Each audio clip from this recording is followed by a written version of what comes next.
자, 오늘은 이제 마가복음 23번째인데요. 지난 시간에 우리가 교인인가 제자인가 살펴보았습니다. 교인인가 제자인가, 우리 자신에게 모두가 늘 질문을 해봐야 합니다. 예수님은 제자에게 초점을 맞추셨어요. 그게 모든 에너지를 다 쏟으셨습니다. 오늘도 역시 마찬가지입니다. 사람이 얼마나 모이느냐, 또 내가 교회를 얼마나 다녔느냐, 교회 직분이 뭐냐, 이게 중요하지 않고 그리스도의 제자냐, 이 질문을 해야 합니다. 예수님의 12제자를 선발하시고 그들과 함께 동거동락하셨어요. 3년 동안. 이게 공동체 생활을 했다는 겁니다. 제자 훈련의 핵심은 공동체입니다. 공동체. 우리 교회에서도 제자 훈련을 합니다만은 이 공동체가 사실 좀 빠져 있죠. 사실 핵심인데 여기에 빠져 있어요. 함께 먹고 함께 생활하는 것, 이 친밀한 관계를 유지하는 것, 삶을 통하여 관계를 통하여서 이제 훈련하는 겁니다. 이 제자도의 핵심이 동행이죠. 동행. 얼마나 주님과 깊은 친밀한 관계 안으로 들어가느냐, 이게 지난주 살펴본 내용이고요. 오늘 이어서 이 또 다른 제자도의 핵심인데 14절의 말씀을 다시 보겠습니다. 이에 12를 세우셨으니 이는 자기와 함께 있게 하시고, 그 다음에 또 보내사 전도도 하며, 두 번째입니다. 함께 있게 하시고 그 다음에는 어때요? 보내신다는 것. 무엇을 위하여? 전도를 위하여. 예수님과 함께 하던 제자들은 반드시 보냄을 받는다는 것. 함께 있다는 것은 관계에 초점이 있다면 보낸다는 것은 사역에 초점을 둔 겁니다. 복음서에서는 예수님의 제자들, 제자, 디사이플, 이 제자들이라고 부르지만 사도행전으로 가면 제자라는 단어보다 사도라는 호칭으로 바뀝니다. 12제자는 사도들이죠, 사도들. 근데 이 사도들이라는 말의 원어적 뜻은 보냄을 받는다는 것입니다. 보냄을 받는다. 그러니까 제자라는 단어 안에는 예수님을 따른다는 것에 좀 초점이 있는 것이라면, 사도는 세상으로 보냄을 받았다. 세상에서 영향을 끼치는 예수의 운동에 적극적으로 참여하는 것을 강조합니다. 자, 오늘날은 더 이상 사도직은 존재하지 않습니다. 그러나 사도들이 남긴 것이 있죠. 그게 신약 성경입니다. 신약 성경과 그 사도들의 살았던 삶의 이야기, 삶의 사역들은 우리에게 그대로 계승이 되었습니다. 부활하신 그리스도께서 제자들에게 나타나서 하신 말씀이 있죠. 요한복음 20장 21절에 보면 예수께서 또 이르시되 너희에게 평강이 있을지어다 아버지께서 나를 보내신 것 같이 나도 너희를 보내노라. 예수님이 최초의 선교사이시죠. 아버지가 아들을 보내셨어요. 그리고 부활하시고 성천하시기 직전에 이제 제자들에게 나타나셔서 나도 너희를 보내노라. I send you. 자, 그리스도는 부활 이후에 승천하셨지만 남겨진 예수의 제자에게 당신의 사역을 위임을 하셨습니다. 마가는 마가복음을 끝내면서 16장 15절에 이렇게 결론을 맺어요. 또 이르시되 너희는 온 천하에 다니며 만민에게 복음을 전파하라. 자, 그러니까 제자의 정체성, 아이덴티티는 보냄을 받는 사람이에요. 보냄을 받는다. 그렇다면 신약의 교회도 역시 모두 보냄을 받은 공동체다. 그 말은 뭐냐면 일부의 사람만이 파송을 받는 게 아니고 신약의 성도들 모두가 보냄을 받았다는 겁니다. 그래서 오늘날의 신약의 모든 교회는 선교 공동체, 미셔널 처치예요. 그래서 신약의 교회의 특징은 뭐예요? 그런 면에서 굉장히 역동적이죠. 결코 조용하지 않는 다이나믹한 교회. 그것을 가장 잘 보여주는 게 사도행전입니다. 자, 주님과의 친밀함을 강조하는 것만으로는 끝나서는 안 돼요. 주님 앞에 머물러 있는 영성도 필요하지만 세상으로 나가야 한다는 거예요. 모이는 것도 중요하지만 동시에 흩어져야 한다는 거예요. 우리가 숨을 쉴 때 들숨과 날숨을 쉬어야 하는 것처럼 교회 안에서 훈련받고 은혜받고 그것으로 끝나지 않고 바깥으로 나아가야 된다는 거죠. 그래서 제자는 교회 내부의 관상용이 아닙니다. 우리 흔히 뿌리 내리는 영성 얘기하는데 뿌리만 내리면 안 되고 열매를 맺어야 되죠. 그죠? 이게 이제 밸런스입니다. 제자가 살아야 할 영역은 어디죠? 그렇기 때문에 세상이라는 거예요. 세상. 예. 신앙이 교회라는 울타리 안에 갇혀 있을 때가 많습니다. 오늘날의 교회가 많이 세상과 분리되어 있을 때가 있습니다. 아이솔레이트 되어 있다. 분리되어 있다. 외딴 섬이 되어 있다. 세상과 그리스도인이 격리되어 있을 때가 많아요. 그 세상 속에는 참 어울리지 못하는 좀 부정 정세를 드러내는 신자들이 많아요. 교회는 여러분 비유하자면 주유소와 같은 곳입니다. 예, 자동차가 이 주유소에 가는 것은 거기에 정차하기 위해서 가지 않죠. 주유하고 떠나는 것이죠. 자, 우리가 교회에 모이는 이유도 모임 그 자체가 목적이 아닙니다. 모여 함께 예배하고 다시 흩어져야 된다. 교회 와서 예배하고 훈련받고 교제하는 이 일은 뭐예요? 우리의 영적인 오일, 이 연료 탱크를 채우는 작업입니다. 그러면 어때요? 그 다음에는 세상으로 나가야 된다는 거예요. 주님이 제자들을 보내신 이유는 전도입니다. 보내사 전도도 하며 그랬습니다. 주님은 제자들에게 메시지를 들려보내셨죠. 그래서 보냄을 받는 이 메시지를 가지고 나가는 메신저가 된 거죠. 왜 세상으로 가야 합니까? 주님이 우리에게 주신 메시지가 있기 때문에. 전도란 무엇이죠? 전도지를 나눠주는 것을 말하지 않아요. 교회를 나오라고 설득하거나 기독교를 소개하는 정도가 아닙니다. 전도란 하늘의 기쁜 소식을 전하는 헤럴드. 메시지의 그 핵심은 하나님의 나라의 복음입니다. 이 복음이라는 단어 우리가 많이 들었죠, 그죠? 이 복된 소식. 인류에게 전해줄 가장 큰 기쁨의 좋은 소식이라는 거예요. 왜 초대교회 때부터 많은 사람들이 자신의 목숨을 바쳐가며 이 복음을 전하려고 했을까요? 복음이 무엇인지 알았기 때문입니다. 겉으로 보면 굉장히 미련해 보이지만 그 전도에 미련한 것으로 사람들을 구원하시는 하나님의 능력과 비밀이 거기에 있습니다. 그걸 깨달았던 거죠. 자, 여러분, 오늘날도 사람들은 다 목말라요. 무엇인가를 찾고 있는 겁니다. 요한복음 3장에 니고데모도 4장에 나오는 사마리아 여인도 뭘 찾고 있는 거죠. 오늘날 사람들도 돈을 찾고 돈, 권력, 인기, 명예, 성 많은 걸 추구하고 있는 것 같아 보이지만 그들도 모두가 무엇인가 목마름을 해결하지 못했기 때문에 그걸 찾고 있는 거죠. 그걸로 채워보려고 하지만 사람들이 진정으로 찾고 있는 것은 사실은 하나님인 것입니다. 전도를 해보면 무엇인가 잘 몰라서 배척을 하고 있지만 실제로는 그렇지 않아요. 복음을 정확하게 전달해 줄 때 그들이 반응해요. 그리고 어떤 사람은 막 화를 냅니다. 왜 진작 나에게 알려주지 않고 이제 알려주느냐. 저는 그런 분들을 참 많이 봤어요. 복음이 얼마나 능력이 있는가를 참 많이 확인했어요. 복음은 삶을 근본적으로 바꿔놓는 거거든요. 이렇게 강력하게 바꿔놓을 수 있는 것이 세상에 없어요. 최근에도 저는 이 급격한 삶의 변화를 경험한 분들의 간증을 듣게 되는 기회가 있었어요. 목사님, 이렇게 좋은 것을 이제야 알았다. 내가 왜 세상에서 그 아무것도 아닌 것들을 그렇게 붙잡고 살았는지 목사님 이제 복음을 알고 나니까 그게 보입니다. 이렇게 고백을 하는 거죠.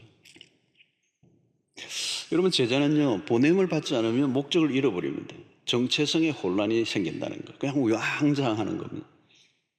세상으로 나가지 않으면 우리끼리 문제가 생겨요. 여러분, 시비가 붙고 싸우는 교회들이 꽤 있습니다. 한국에. 가라는 명령에 순종하지 않으면 불보듯 뻔해요. 그 소셜 클럽이 되어 있는 겁니다. 마치 친목회 하고 비슷해요. 종친회, 친목회, 동창회 비슷해요. 괜히 별것 아닌 것으로 갈등하고요. 서로 막 힘주고요. 비교하고. 왜 시비가 붙습니까? 교회 안에는 자리가 한정되어 있기 때문에 그래요. 그 사역에 따라 경쟁을 하고 시기하고 서로 폼나는 사역을 하고 싶어하고, 모든 성도들이 그 은혜를 받았는데 은혜를 받은 그 에너지가 교회 안에 막 다 몰려 있는 거예요. 은혜를 받고 힘을 써야 할 곳은 세상인데 교회 안에 다 모여 있는 거예요. 왜 그런 일이 일어납니까? 우리끼리 있으면 우선은 편안하니까. 바깥으로 나가면 힘들어지잖아요. 여러분, 세상 안에서 신자로 산다는 것은 쉬운 일이 아니잖아요. 버거운 일이에요. 특별히 오늘날 문화적으로 기독교에 대해서 우호적이지 않는 적대적인 환경 속에 그리스도인이 세상 안으로 들어가면 당장 만만치 않은 저항을 받아야 돼요. 그러니까 세상 안으로 들어가는 건 용기가 필요한데 그 용기가 없는 거죠. 그러니까 교회 안에 모여 있는 거예요. 또 다른 요인 중에 하나는 이원론적인 세계관 때문입니다. 세상과 교회를 성속의 개념으로 분리시켜 버렸어요. 교회 안은 무엇인가 거룩하고 세상은 속된 것처럼, 교회 안에서 봉사하는 것은 굉장히 거룩한 일이고 돈 버는 일은 굉장히 세속적인 일로 이렇게 구분을 시켜버린 것이죠. 이 가난한 세상과 거리를 두고 사는 것이 거룩한 삶인 것처럼 오해한 겁니다. 이 목사님들이 세계관적인 관점에서 잘못 가르친 부분도 많아요. 이 이원론적인 이런 신앙을 가지면 세상에 대해서 소극적인 태도를 가질 수밖에 없어요. 이 가라는 주님의 명령에 대해서 매우 수동적인 겁니다. 자, 여러분, 요즘은 온라인으로 예배를 드려서 우리 앞이 조용합니다. 주차장이나. 평소에는 그렇지 않죠, 여러분? 우리 코로나 시대가 아니었을 때는 주일날 우리 교회 앞에는 막 문전성시야. 막 얼마나 많은 사람들이 오가고 그냥 사람들로 북적거립니다. 요즘 우리 교회에서 이렇게 비대면 예배로 온라인으로 드리니까요, 주일날 이 앞이 한산해요. 아파트 사람들이 되게 좋아하는 것 같아요, 보니까 은근히. 그죠? 지금 평소에는 우리가 보면 주일날 부산 시내 사람들이 다 여기 모인 것 같아 보이잖아요. 모두가 신자인 것처럼 착각이 됩니다. 그러나 주일 예배를 마치고 월요일 세상으로 나가면 신자들이 눈에 잘 안 보여요. 학교를 가도 직장에 가도 사무실에 가면 안 믿는 사람들이 둘러싸여요. 그러면 여러분, 월요일부터 토요일까지 수영로교는 어디에 있습니까?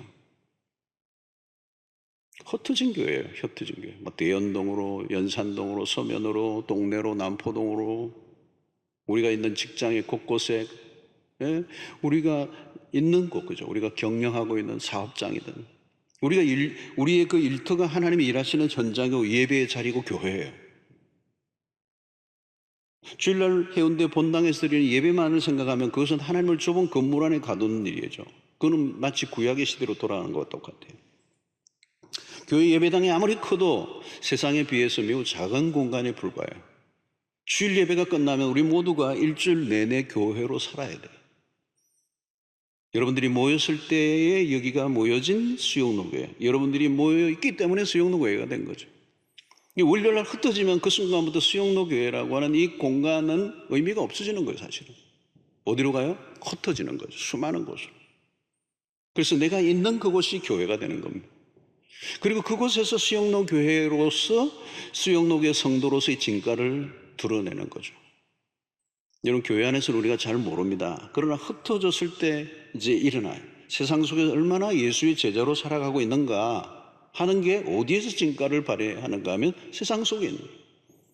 그래서 우리가 주일날 몇 명이 모였느냐, 이보다 더 중요한 것은 몇 명을 세상에 파송했느냐는 예수의 제자로. 교회 안에서 집사, 장로, 권사로 인정을 받는 것도 좋지만 우리가 진짜 인정을 받아야 할 곳은 세상 속이라는 겁니다. 직장 안에서 예수의 제자로 인정을 받는 거예요. 저 사람은 진짜 예수 믿는 사람이고, 안 믿는 배우자나 자녀들에게 인정을 받는 거죠. 그렇죠? 이것이 바로 보냄을 받은 제자의 모습이라는 겁니다. 주님 오늘도 우리를 계속 보내시고자 합니다. 우리끼리만의 울타리에 갇혀 있으면 제자도에 심각한 결함이 생겨요. 세상 속에 보냄을 받은 제자로서 전도를 한다는 것은 결코 쉬운 일이 아닙니다. 교회 안에서 인정을 받는 것은 쉽지만 직장 안에서 인정을 받는 일은 어려워요. 여러분, 예수 믿으라는 말만으로는 요즘 안 되잖아요. 복음을 삶으로 보여줘요. 지금 시대가 더욱더 그렇습니다. 지금 세상의 사람들이요, 예수 믿는 사람들 좀 의심해요. 도대체 예수를 믿는다는 게 뭔가? 그 믿음의 실체를 사실 의심하는 거죠. 왜 교회 전도하면 왜 교회로 오러 가지? 요즘 그런 목소리들이 더 늘어나고 있죠. 당신들 뭐 하느냐는 거죠. 당신들을 볼 때 나 그렇게 믿고 싶은 마음이 들지 않아. 건드리지 말라는 거예요. 막 화를 내고 그래요. 우리는 복된 소식을 전한다고 하는데 세상의 사람들은 달갑지 않게 여기는 거죠. 여러분, 교회가 이 전도를 할 때 하나의 교회 행사처럼 일하게 되면 안 돼요. 우리는 전도가 요즘 어렵기 때문에 전도의 방식을 바꿔야 한다, 개발해야 된다. 때로는 마케팅적인 어떤 전략을 도입하게 돼요. 그거 굉장히 위험한 겁니다. 복음을 다른 것으로 포장해 하려고 해서는 안 돼요. 복음이 너무 가볍게 다루어졌던 거죠, 오늘날까지. 참된 복음을 전하는 것에 소홀히 했던 겁니다. 왜 그런 일이 일어났는가? 복음이 우리 안에서 먼저 깊이 경험되는 일이 부족했기 때문에. 우리가 먼저 복음을 경험하고 복음을 살아내야 되는, 복음의 실체가 우리의 삶을 통하여 드러나야 하는데 이 복음이 우리 안에 먼저 녹아지지 않았던 거죠. 그래서 우리는 단순히 세상의 사람들이 비웃을 때 술 안 먹고, 요즘 술 먹는 교인도 많고, 담배 안 피우고 술 안 먹는 정도가 예수쟁이의 전부가 되면 안 돼요. 예수 믿는 사람이 더 이기적이고 잘난 체하고 좋은 말은 골라가면서 사는데 왠지 매력적이지 않고 끌리지 않는 부류들. 자칫하면 우리의 전도는 사람들로 하여금 기독교의 반감을 더 가지도록 부추기는 일을 할 때가 많아요.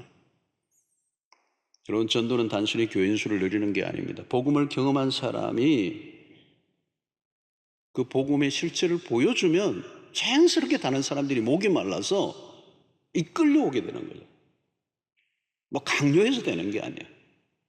이런 복음을 경험하면요, 그 복음을 경험한 사람은 특성상 그 가슴에 그 복음이 불을 질러요. 그 복음 자체가 그 사람을 불을 질러버려요. 그 바울 사도가 그 한 얘기가 그거죠. 내가 복음을 전하지 않으면 내게 화가 있을 것이다. 여러분, 그런 얘기를 어떻게 할 수 있죠, 바울 사도가? 쉬운 얘기가 아니에요. 내가 복음을 전하지 않으면, 내가 지금 이걸 그냥 알고 내가 경험한 이 복음을 내가 그냥 안고 있으면 미칠 것 같은 거예요, 사실. 그 복음 자체에 폭발력이 있는 거예요. 다이나믹. 로마서 1장 16절에 그러잖아요. 내가 복음을 부끄러워하지 않으면 이 복음은 모든 믿는 자에게 구원을 주시는 하나님의 누나미스. 다이나믹 마인드가 된다는 거예요. 이게 누가 뭐라고 해도 복음 외에는 다른 길이 없어. 이게 바울이 그걸 발견한 겁니다. 여러분, 오늘 죄로 망가진 세상을 우리가 보고 있습니다. 다 망가져 있어요, 여러분. 그대로 보면 대단한 것 같은데 다 망가져 있어요. 별일 없어 사는 것 같지만 여러분, 사람들 만나보십시오. 들여다보면 전혀 아니에요. 고통하는 게 신음하고 있는 겁니다. 그 원인을 거슬러 가면 뭘까요? 여러분, 죄입니다, 죄. 여러분, 좀 코로나 바이러스로 얼마나 많은 사람들이 고통을 겪고 있으면 온 인류적이잖아요. 팬데믹 현상. 코로나 바이러스에 대한 다양한 원인 분석들을 합니다, 과학자들이. 결국은 인간이 원인을 제공한 거예요. 그 원인을 거슬러 가면 뭐가 있습니까, 여러분? 인간의 탐욕입니다. 죄. 지금 여러 가지로 얘기하지만 거슬러 가면요, 죄입니다. 인간의 죄가 딱 웅크리고 있는 겁니다. 이 죄 문제가 해결되지 않으면요, 인간의 고통과 불행은 끝이 나지 않습니다. 바이러스 이 문제 해결되지 않습니다. 바이러스 문도 계속 반복될 수밖에 없어요. 지금 기후, 이 자연재해도 마찬가지. 전부 다 인간이 제공한 인재야. 인간의 죄가 그 안에 있는 거예요. 근데 이 죄 문제를 해결하지 않는 한 인간의 인류의 고통은 사라지지 않는데, 이 죄 문제를 인간이 해결할 수 있는가? 하나도 해결할 수 없어요. 아무리 그럴듯한 방법으로 어떤 대책을 세운다 할지라도 금방 우리는 한계를 드러내요. 우리는 문명의 끝지점에서 지금 살고 있는 겁니다. 이 인류가 지금 100년을 유지할 수 있을까? 지금 심각한 진단들을 많이 내리고 있잖아요. 누가 보아도 우리는 마지막 때예요. 죄로 허덕이는 인류를 구원해낼 길이 있는가? 이 심각한 질문을 던져야 되죠, 여러분. 코로나가 지나면 그게 아니에요, 여러분. 근본적인 질문을 던져야 돼요. 필립 얀시가 그의 책에 교회, 나의 고민, 나의 사랑, 이런 얇은 책이 하나 있습니다. 그 끝부분에 이 필립 얀시가 하고 싶은 얘기를 하는 건데요. 그 얘기에 이런 얘기가 유명한 작곡가 스트라빈스키의 얘기예요. 스트라빈스키가 한 번은 아주 어려운 곡을 연주곡을 썼어요. 그리고 그 곡을 연주하도록 이제 전해받은 연주자가 몇 주간 그 스트라빈스키의 그 곡을, 어려운 곡을 막 연습한 끝에 결론이 뭐냐면 너무 어렵다는 거예요. 연주를 할 수가 없어. 너무 어려워가지고. 어려운 정도가 아니라 연주 자체가 불가능한 거예요. 이때 못하겠다고 이제 온 그 사람에게 스트라빈스키가 한 말이에요. 이해합니다. 근데 내가 의도하는 것은 뭔가 하면 어떻게든 연주해 보려고 애쓸 때 나오는 그 소리입니다. 깨당초 스트라빈스키는 뭐 완벽한 연주를 하기를 기대하지 않았어요.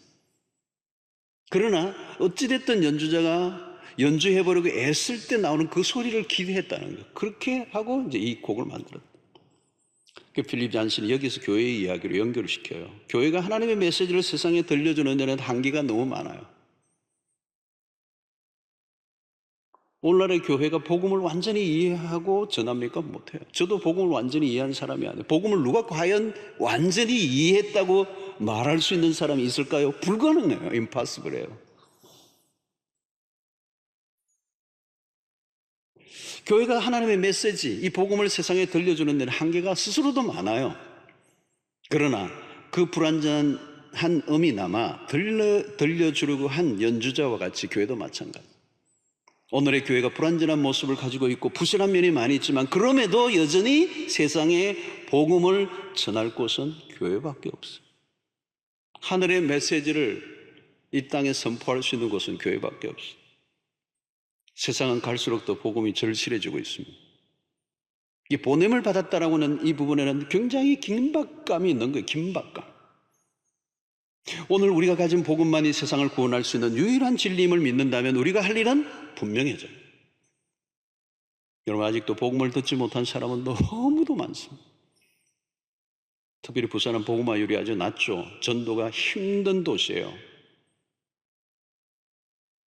어려운 것도 사실입니다. 그럼에도 복음을 전해야 돼요. 복음을 전도를 해보면 여러분, 우리가 도무지 안 될 것 같은 생각이 들고 우리의 생각들을 많이 할 수 있지만 그건 우리의 생각이에요.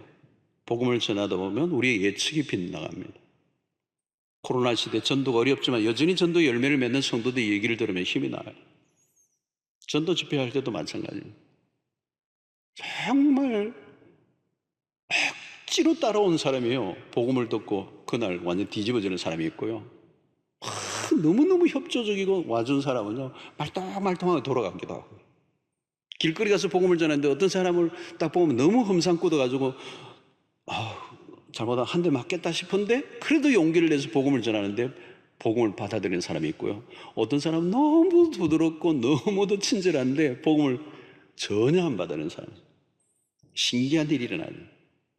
요즘 여러분 가나안 성도들이라고 하는 교회를 떠나고 있는 분들 가운데도 교회를 돌아오는 사람들이 있어요.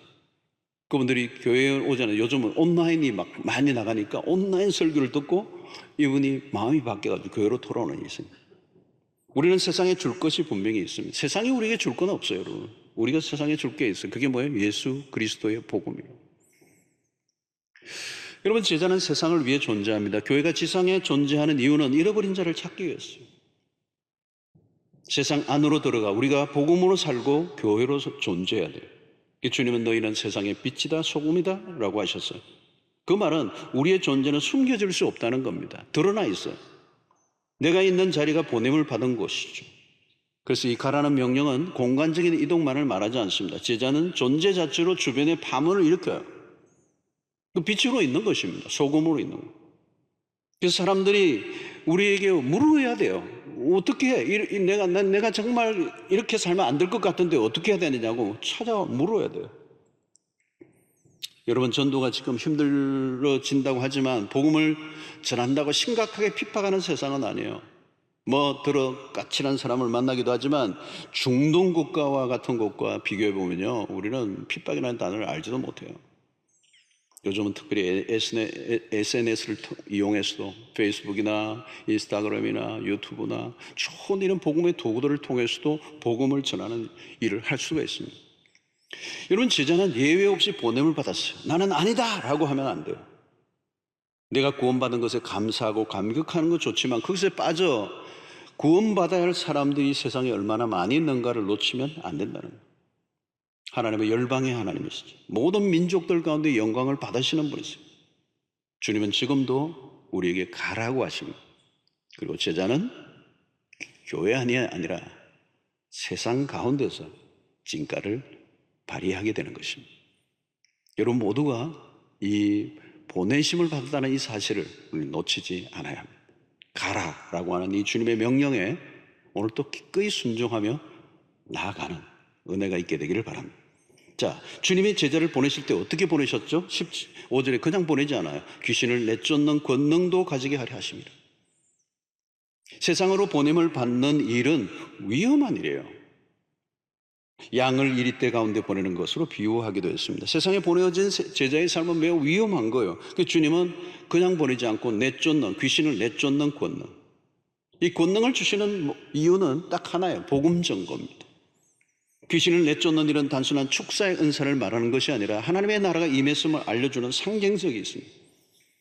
제자들이 사역할 현장은 악한 영들의 영향력 안에 있어요. 그리스도 오시기 전까지는 마귀가 세상에 왕노릇하고 있습니다. 그래서 예수 그리스도가 오심으로 그 어둠의 권세들을 무너뜨리는 일이 구체화되었고, 이제는 예수님이 그 제자들에게 그 권세를 주심으로 세상이 마귀가 만들어 놓은 세상의 체계를 다 흔들어 놓기를 원하셨던 거죠. 요한일서 3장 8절을 보십시오. 죄를 짓는 자는 마귀에게 속하나니 마귀는 처음부터 범죄함이라. 하나님의 아들이 나타나신 것은 마귀의 일을 멸하려 하심이라. 여러분, 이 마귀는요 실제예요. 실체. 특별히 복음을 전하는 현장에 가보면요 이게 정말 느껴져요. 영적인 전쟁이 일어납니다. 이 세상 안에는 오랫동안 마귀가 장악을 하고 있어요. 예, 이 세상의 신이잖아요. 그들이 쉽게 그들의 백성을 내어놓지를 않아요. 그냥 우리가 가면 안 되는 거예요. 힘의 역학구도가 일어나는데 주님의 주시는 그 권능이. 그래서 마귀를 제압하지 않고는 그 악한 영에 뒤집어 씌워져 있는 사람을 빼내올 수가 없는 것이죠. 그래서 에베소 6장 12절을 보면 이것은 영적 전쟁이라고 그랬어요. 우리의 씨름은 혈과 육을 상대하는 것이 아니요 통치자들과 권세들과 이 어둠의 세상 주관자들과 하늘에 있는 악의 영들을 상대합니다. 혈과 육의 싸움이 아니라는 거예요. 전도를 해보면 당장 느끼는 겁니다. 어둠의 그 사슬이 얼마나 견고하게 그 영혼들을 붙들고 있는지를 알게 돼요. 순순히 항복하지 않아요. 교묘하게 속이고 저항하고. 그런데 우리는 주님이 그 모든 저항을 해체할 수 있는 능력을 우리에게 주셨다는 거예요. 누가복음 10장 19절에도 보니까 내가 너에게 뱀과 정갈을 밟으며 원수의 모든 능력을 제할 권능을 주었으니 너희를 해칠 자가 결코 없으리라. 여러분, 비복음의 현장에 가면 놀라운 일이 일어나는 거죠. 우리가 여러분 예수 믿는 사람들끼리만 내 안에 있다 보면 우리가 이런 걸 못 느껴요. 그러나 바깥에 나가면 거칠어요. 요즘도 여러분 무신론적 환경이 얼마나 강력하게 일어나고 있습니까? 세상 안에는 이 불신의 영으로 가득합니다. 이 불신앙의 이 영이 뭐예요? 그 마귀가 아주 이 이론적으로 사상적으로 사람들을 완전히 사로잡아 꼼짝 못하도록 만들어 놓은 거거든요. 그러니까 여러분 우리가 그냥 사람들이 믿지 않고 의심과 이런 대적하는 이런 세계 속에 이 원수의 모든 능력을 강력하게 제어하는 권세를 가지지 않으면 해체가 안 돼요. 해체가 안 돼요. 여러분의 영적 권세가 전쟁터에서 필요합니다. 세상으로 보냄받은 제자에게 필요하기 때문에 주님은 그 사실을 정확하게 알고 제자들에게 그 권세, 귀신을 제어할 권세를 주셨다는 거예요. 여러분 오늘 우리도 마찬가지 이 야성, 세상의 치열한 현장의 한가운데서 복음을 전하고 그 복음을 전할 때 맞이하는 그 반대의 어떤 환경과 역사들을 깨뜨리는 영적인 쾌감을 우리가 느낄 수 있어야 돼요. 여러분 전도할 때 그런 능력을 주신다는 거, 그 은혜가, 그 역사가 있어야 돼요. 현장에 나가면 기도가 절로 나오잖아요. 폰만 잡고 있으면 안 되잖아요. 실력이 있어야 돼. 영적인 실력. 이 바로 이것이 그리스도께서 우리에게 주시는 권능이고 나갈 때 순종하는 자에게 주시는 능력입니다. 자, 오늘 본문에는 또 12제자의 이름이 열거되고 있어요. 3장 16절 19절에 보니까 이 12를 세우셨으니 시몬에게는 베드로라는 이름을 더하셨고 또 세베대의 아들 야고보와 야고보의 형제 요한이니 이 둘에게는 보아너게 곧 우레의 아들이라는 이름을 더하셨으며 또 안드레와 빌립과 바돌로메와 마테와 도마와 알피오의 아들 야고보와 및 다데오와 가나나인 시몬이며 또 가룟 유다니 이는 예수를 판 자더라. 자, 제자들의 면면을 보면 다양해요. 시몬은 베드로라는 이름을 지어주셨습니다. 시몬은 이 매우 성격이 다혈질적이고요. 변화무쌍한 사람이에요. 개성이 굉장히 독특하고 강한 사람입니다. 또 야고보와 야고보의 형제 요한이 나오는데 이 둘에게는 보아너게 곧 우레의 아들이라는 이름을 주셨다. 우레의 아들, 우레. 벼락이 막 치는 거예요. 이 성격이 이렇다는 거예요. 성격이. 불같은 사람. 이 예수님의 제자들에게 이렇게 다양한 성격을 가지고 있는 사람들이 함께 모였습니다. 이게 3년 동안 공동체로 이런 성격을 가지고 있는 사람들이 함께 했다고 생각해 보세요. 얼마나 야단났겠어요. 뿐만 아니라 출신 성분도 다양했습니다. 마태는 세리였습니다. 로마 정부에 속해서 일을 한 사람. 이걸 우리나라로 치면 이런 사람을 일본 일제하에 일본을 위해서 일했던 사람들을 우리는 친일파로 이렇게 규정도 하잖아요. 그런 거죠, 마태가. 그런데 셀롯인 시몬이 나오는데 셀롯인은 열심당원으로 알려져 있어요. 이 민족주의적인 색채가 강한 애국주의자입니다. 이게 어떻게 보면 오늘로 치면 우파예요, 우파. 자, 과격한 혁명단체에 속했던 활동을 했던 이력을 가진 사람들. 그런데 지금 로마의 정부에서 녹을 받고 일을 했던 마테와는 아주 극과 극이죠, 여러분. 정치적으로는. 그런데 마태복음을 보면 마태는 세리와 열심당원 간의 친밀함을 강조해요. 이게 무엇을 의미합니까? 정치적인 입장이 달라도 그들은 예수의 제자로 동력을 했다는 겁니다. 어떻게 이게 가능하죠?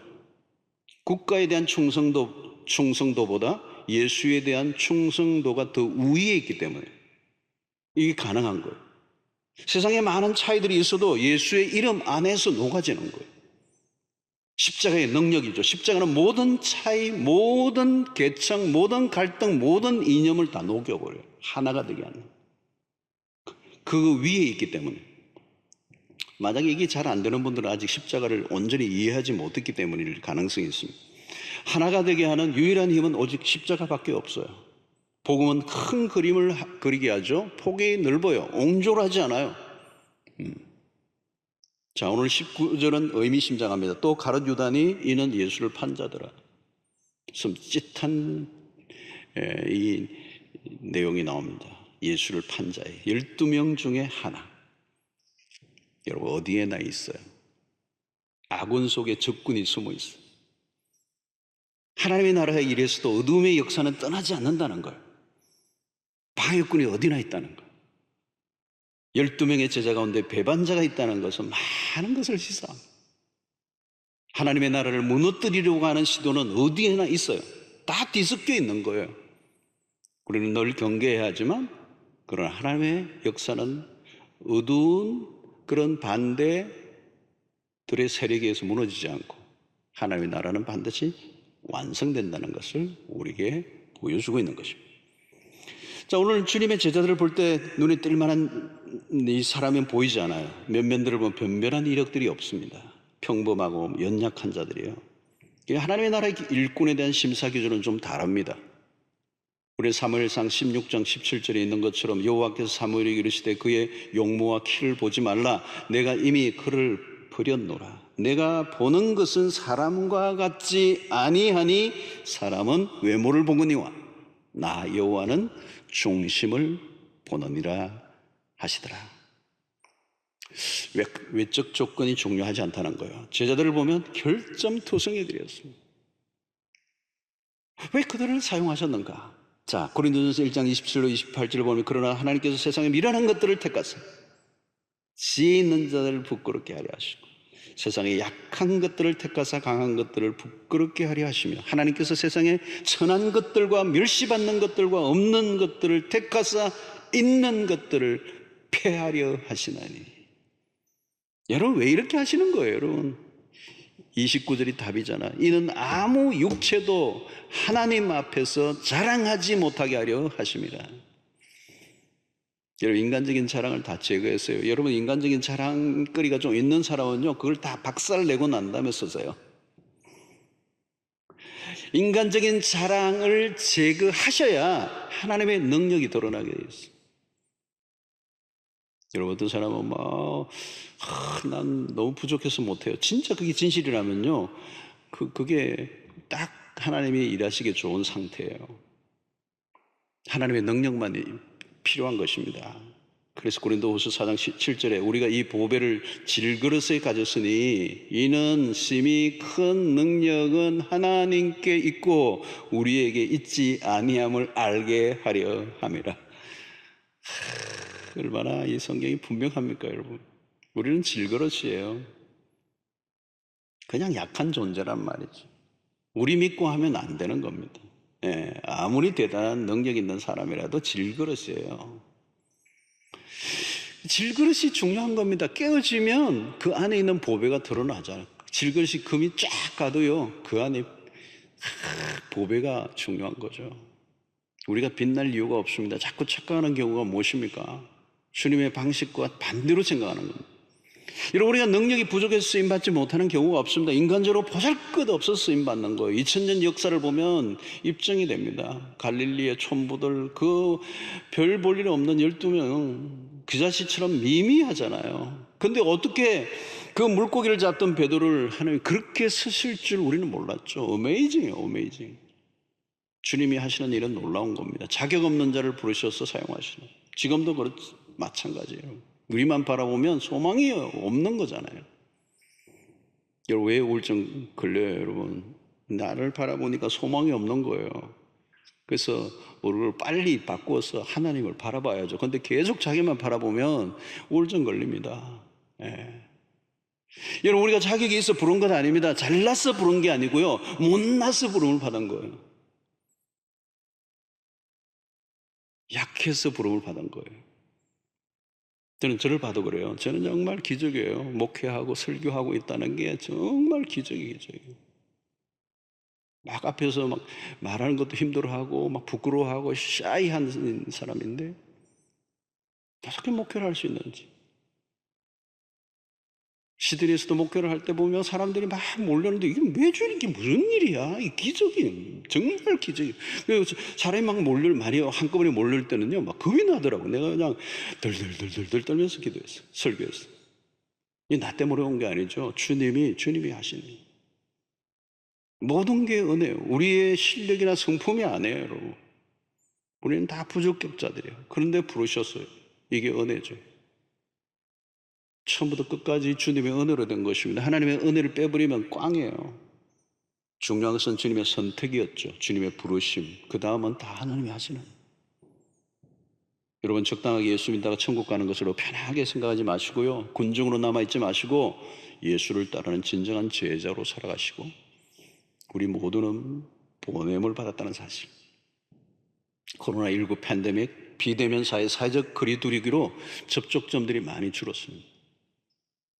그러나 여전히 주님은 우리를 세상 가운데로 보내십니다. 가라는 명령은 급박한 명령이에요. 오늘날 여러분, 코로나 이 팬데믹 현상으로 온 세계 수없는 사람들이 죽어가고 있고 죽음의 두려움을 강하게 느끼고 있어요. 인류가 죄와 사망의 권세 아래에 있음을 우리가 보고 있습니다. 우리가 전해야 될 복음이 더 절실하게 필요한 때예요. 죄와 사망의 권세로부터 건져낼 유일한 메시지는 우리가 가지고 있는 복음이에요. 이제 우리는 하나님의 나라의 전령들로 이 마지막 추수 때에 이 복음의 능력을 가진 자로서 거침없이 담대하게 세상 안으로 들어가 복음을 전해야 합니다. 담장 안에 갇혀 있으면 안 돼요. 우리는 모든 것을 복음의 증거의 기회로 삼아야 돼요. 왜 이 코로나가 일어났는가? 그리고 이 코로나의 지속적인 환경 속에서도 하나님이 여전히 하실 일이 있고, 그 하실 일 가운데 하나가 구원받아야 될 백성들을, 당신의 백성들을 구원하시려고 하시는 도구로 이 코로나 팬데믹을 사용하시는, 하나님은 다양한 방식으로 일하고 계세요. 고통하고 신음하는 세상의 한가운데 사람들은 복음을 기다리고 있습니다. 이전보다 더 분명해졌어요. 우리는 세상 속에서 승부를 걸고 세상 안에서 하나님의 백성으로, 그리스도의 제자로 살아가도록 우리를 부르셨습니다. 오늘 교회에 자주 나오지 못하는 이런 환경 속에서 우리 더 이런 말씀이 우리에게 와닿아요. 흩어진 교회로서 내가 있는 곳곳에서 예수의 제자로 살아가고, 주일 예배가 아니라 일상의 예배가 더 중요해졌고, 또 우리가 있는 모임의 예배뿐만 아니라 삶의 자리에서 우리는 예배하고 정인으로 살고 교회로 살아가는, 일주일 내내 우리는 그리스도를 어떻게 살아가야 할 것인가에 대한 질문을 우리 해야 될 때가 왔습니다. 세상 가운데서 울타리를 넘고 담장을 뛰어넘어 교회 바깥에서 우리의 믿음의 실력을 드러내고 구원의 이 나팔수로서, 메신저로서 당당하게 전하는 여러분들의 삶이 되시기를 주의 이름으로 축원합니다.